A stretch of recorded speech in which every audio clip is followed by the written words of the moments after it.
এ হচ্ছে আমাদের প্রথম গেট। আর এই যে বেগুন গাছ, এগুলো জীবনে কখনোই এত বড় বেগুন গাছ আমি দেখিনি। আমাদের দেশে যে পাট চাষ হয় তার চেয়েও বড়। ঠিক আছে, তো এই বেগুন পাড়তে হলে এই যে লিফট আছে,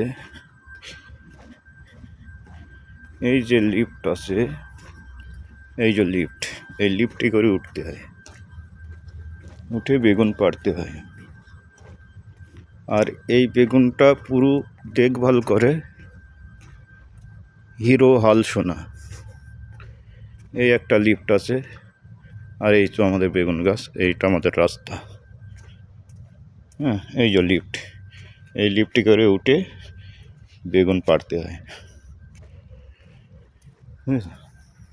তো সবাই দেখেন, এত বড় বেগুন গাছ কেউ দেখে থাকলে একটু জানাবেন। লিফট পরপর সাজানো আছে, এই লিফটে করে বেগুন তুলতে হয়। এখানে দোকানে লিফট চার্জে বসানো আছে। এটা হিরো হালসোনার এরিয়া এবং হিরো হালসোনায় দেখভাল করে।